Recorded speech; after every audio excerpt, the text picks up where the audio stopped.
Good afternoon students. അപ്പോൾ നമ്മൾ ഇന്ന് സ്റ്റാർട്ട് ചെയ്യാൻ പോകുന്നത് റീഡിങ്സ് ഓൺ കേരളയുടെ ഫസ്റ്റ് യൂണിറ്റിലെ ഫസ്റ്റ് ചാപ്റ്ററാണ്. ഇത് ഏർലി ഹിസ്റ്ററി ഓഫ് മലബാർ ആണ്.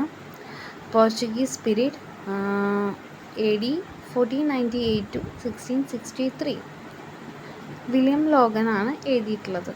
മലബാറിൻ്റെ ഏർലി ഹിസ്റ്ററി, അതായത് മലബാറിൻ്റെ വളരെ കാലം മുൻപുള്ള ഒരു ചരിത്രം. അത് ഏത് കാലമാണ്? പോർച്ചുഗീസുകാർ ഭരിച്ചിരുന്ന കാലം, ദ പോർച്ചുഗീസ് പീരീഡ്. ഒരു കാലഘട്ടമാണ് AD 1498 to 1663. എഴുതിയിട്ടത് വില്യം ലോഗൻ ആണെന്ന് പറഞ്ഞു. നമുക്കൊരു ഇൻട്രൊഡക്ഷൻ നോക്കാം. ആദ്യം തന്നെ നമ്മൾ പരിചയപ്പെടുത്തുന്നത് ആരായിരുന്നു വില്യം ലോഗൻ എന്നാണ്. നമുക്ക് നോക്കാം.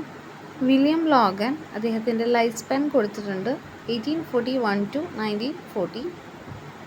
ലൈഫ് സ്പാൻ ആണ് കേട്ടോ, എത്ര കാലം ജീവിച്ചു എന്നാണ്. Was the collector of Malabar under the British administration. British ഭരിക്കുന്ന കാലത്ത് മലബാറിലെ കളക്ടറായിരുന്നു William Logan. And is remembered for his 1887 guide to Malabar district. 1887 Malabar ഡിസ്ട്രിക്റ്റിനെ കുറിച്ചൊരു ഗൈഡ് എന്ന പേരിൽ അദ്ദേഹം പ്രശസ്തനാണ്. Popularly known as Malabar manual. Malabar എന്തായിരുന്നു, അല്ലെങ്കിൽ മലബാറിനെ കുറിച്ച് കൂടുതൽ അറിയാനായിട്ട്, മലബാർ ജില്ലേനെ പറ്റി കൂടുതൽ അറിയാനായിട്ട് നമ്മളെ സഹായിച്ചൊരു ബുക്കുണ്ട്, ഒരു ഗൈഡ് ഉണ്ട്, മലബാർ മാനുവൽ. 1887 അത് എഴുതിയത്. അത് എഴുതിയിട്ടുള്ളത് വില്യം ലോഗനാണ്. Born to David Logan. അച്ഛൻ്റെ പേര് ഡേവിഡ് ലോഗൻ. And agriculturalist. അദ്ദേഹം ആരായിരുന്നു? ഒരു കൃഷിക്കാരനായിരുന്നു. ആൻഡ് എലിസബത്ത് ഹസ്റ്റി ആയിരുന്നു അമ്മ. അൽഫ്രസ്റ്റൺ ബർക്കഷയർ, അവിടെയാണ് ജനിച്ചത്. He took up the Madras civil service. ഈ മദ്രാസ് സിവിൽ സർവീസിൻ്റെ ടെസ്റ്റ് പാസ്സായി. In 1862 1862 and came to India. അങ്ങനെയാണ് അദ്ദേഹം ഇന്ത്യയിൽ എത്തുന്നത്. He pass the vernacular examinations in Tamil, Telugu and Malayalam. Vernacular എന്ന് പറഞ്ഞാൽ എന്താ? പ്രാദേശിക ഭാഷകൾ. നമുക്കറിയാം ഇന്ത്യയിൽ ഒരുപാട് ഭാഷകളുണ്ട്. ഇപ്പോൾ നമുക്ക് മലയാളം ആണെങ്കിൽ തമിഴ്നാട്ടിൽ തമിഴാണ്, കന്നഡ, തെലുങ്ക്. അതുപോലെ ഇദ്ദേഹം വില്യം ലോഗൻ ഇന്ത്യയിൽ വന്നിട്ട് ഇങ്ങനെയുള്ള ഒരുപാട് പ്രാദേശിക ഭാഷകളിൽ വെർണക്കുലർ എക്സാമിനേഷനൊക്കെ പാസ്സായി. And was first appointed as the assistant collector. ആദ്യം അസിസ്റ്റൻറ്റ് കളക്ടറായിട്ട് ഇദ്ദേഹം അപ്പോയിൻറ്റഡ് ആയി. ആൻഡ് ജോയിൻറ്റ് മജിസ്ട്രേറ്റ്, പിന്നെ ജോയിൻറ്റ് മജിസ്ട്രേറ്റായി in Arcot district. And later as sub collector, പിന്നീട് സബ് കളക്ടറായിട്ട് മാറുകയാണ്. അതുപോലെ തന്നെ ജോയിൻറ്റ് മജിസ്ട്രേറ്റും ആവാണ്. എവിടത്തെ? Of north Malabar. നോർത്ത് മലബാറിലെ സബ് കളക്ടറായിട്ട് വരികയാണ്. He subjected the various aspects of the region. അദ്ദേഹം നിരീക്ഷിച്ചു അല്ലെങ്കിൽ പഠിച്ചു ആ ഒരു പ്രദേശത്തെ, മലബാറിലെ പല പല കാര്യങ്ങളെക്കുറിച്ച്. അത് ഡീറ്റെയിൽഡായിട്ടും പഠിച്ചു. റിസർച്ച്, അദ്ദേഹം ഒരു റിസർച്ച് എന്നോണം, ഒരു ഗവേഷണം എന്നോണം നടത്താനായിട്ട് തുടങ്ങി. എന്തൊക്കെ കാര്യങ്ങളാണ് അത് പഠിക്കാനും ഗവേഷണം നടത്താനും മലബാറിൽ അദ്ദേഹം ശ്രമിച്ചത്?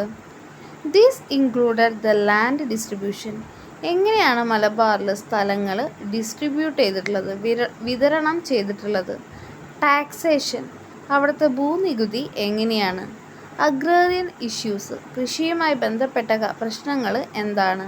ആൻഡ് ഇമിഗ്രേഷൻ പ്രോബ്ലംസ്, ഒരു സ്ഥലത്തു നിന്ന് മറ്റൊരു സ്ഥലത്തേക്ക് പലായനം ചെയ്യുമ്പോൾ അല്ലെങ്കിൽ മാറുമ്പോൾ നേരിടേണ്ടി വരുന്ന പ്രശ്നങ്ങൾ, ഇതിനൊക്കെ കുറിച്ച് മലബാറിലെ മുഴുവൻ കാര്യങ്ങൾ ഗവേഷണം ചെയ്തൊരു വ്യക്തിയാണ് വില്യം ലോഗൻ. ഇനി അദ്ദേഹത്തിൻ്റെ ബുക്കായിട്ടുള്ള മലബാർ മാനുവലിനെ പറ്റിയാണ്. Malabar manual, commissioned by the government of Madras, was published in 2 volumes. 2 volumes ആയിട്ടാണ് ഇത് പ്രസിദ്ധീകരിക്കുന്നത്.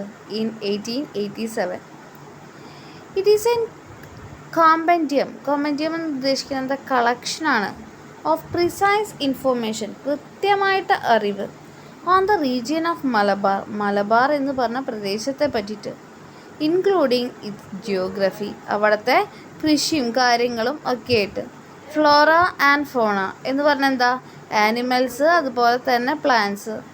ദ ഇൻഹാബിറ്റൻസ്, അവിടെ ആരൊക്കെ ജീവിച്ചിരുന്നു. ദെയർ കൾച്ചർ, അവരുടെ സംസ്കാരം. റിലീജിയൻസ് ആൻഡ് കാസ്റ്റ്, എന്താണ്? ജാതി, മതം. ഓക്യുപ്പേഷൻസ് ആൻഡ് ലൈവ്ഹുഡ്, അവിടുത്തെ ജോലി എന്താണ്, അവരുടെ ജീവിതമാർഗം എന്താണ്. ലാംഗ്വേജ്, ഭാഷ. ലിറ്ററേച്ചർ, സാഹിത്യം. ആൻഡ് എക്കണോമി, അവിടുത്തെ സാമ്പത്തിക വ്യവസ്ഥ. ഇതിനൊക്കെ കുറിച്ച് മലബാർ മാനുവലിൽ കാണാൻ സാധിക്കും. ദ ബുക്ക് ഹാസ് 4 ചാപ്റ്റേഴ്സ്, 4 ചാപ്റ്ററുകളാണ് ബുക്കിനുള്ളത്. പ്രൊവിൻസ്, ആ ഏരിയനെ പറ്റിയിട്ട്. പീപ്പിൾ, അവിടുത്തെ ജനങ്ങളെ പറ്റിയിട്ട്. ഹിസ്റ്ററി, ചരിത്രത്തെ പറ്റിയിട്ട്. ആൻഡ് ലാൻഡ്, ആ നാടിനെ പറ്റിയിട്ട്. വിത്ത് സെവറൽ സബ്സെക്ഷൻസ്, ഈ 4 ചാപ്റ്റേഴ്സിന് പിന്നെയും സബായിട്ടുള്ള സെക്ഷൻസ് ഉണ്ടായിരുന്നു. It is A fruit of Logans extensive research. ചുരുക്കം പറഞ്ഞാൽ നമുക്ക് പറയാൻ പറ്റും, ലോഗൻ്റെ ഒരുപാട് വലിയൊരു ഗവേഷണത്തിൻ്റെ ഒരു ഫലമാണ് ഈ മലബാർ മാനുവൽ എന്ന് പറഞ്ഞ ബുക്ക് എന്ന് വേണമെങ്കിൽ പറയാം. As well as his travels, അതിനുവേണ്ടി അദ്ദേഹം ഒരുപാട് യാത്രകൾ ചെയ്തിട്ടുണ്ട്. And close interactions with people, പല ആളുകളുമായിട്ട് ഇൻറ്ററാക്ട് ചെയ്യാൻ സംസാരിച്ചിട്ടുണ്ട്. Across the breadth and width of the area, ഒരുപാട് പേര്. ഇറ്റ് ഈസ് ബിലീവ്ഡ് ദാറ്റ്, വിശ്വസിക്കപ്പെടുന്നത്, ഓ ചന്തുമേനോൻ നിങ്ങൾ മുൻപ് കേട്ടിട്ടുണ്ടായിരിക്കും. ഇന്ദുലേഖയുടെ ഓഥറാണ്. So O Chandu Menon, author of Indulekha, helped William Logan in preparation of Malabar manual. Malabar manual prepare ചെയ്യുന്നത് വില്യം ലോഗനെ സഹായിച്ചത് മേനോനാണ് എന്നാണ് വിശ്വസിക്കപ്പെടുന്നത്. ഓക്കെ, നെക്സ്റ്റ് പാരഗ്രാഫ് നോക്കാം. Vasco da Gama landed at Pantalayini near Kozhikode in 1498. നിങ്ങൾ കേട്ടിട്ടുണ്ടായിരിക്കും, വാസ്കോ ഡ ഗാമ എത്തിയ വർഷം കോഴിക്കോടിൽ 1498 coming to Vasco da Gama to Kerala, കേരളത്തിലേക്ക് വാസ്കോ ഡ ഗാമ വന്ന ആ ഒരു സമയം എന്ന് പറയുന്നത് ഈസ് ഹിസ്റ്റോറിക്കലി, ചരിത്രപരമായിട്ട് വെരി ഇമ്പോർട്ടൻറ്റ്, പ്രധാനപ്പെട്ടതാണ്. Because it was for the first time that an European sailed to India, കാരണം ആദ്യമായിട്ടാണ് ഒരു യൂറോപ്യൻ ഇന്ത്യയിൽ എത്തുന്നത്. More importantly it was the beginning of colonial mercantilism, കൊളോണിയലായിട്ടുള്ള എന്താ പറയുക, മറ്റ് രാജ്യക്കാർ വന്ന് ഇവിടെ ട്രേഡ്, വ്യാപാരം നടത്തുന്നുള്ള ഒരു ബിഗിനിങ് ആയിരുന്നു വാസ്കോ ഡ ഗാമയുടെ വരവ്.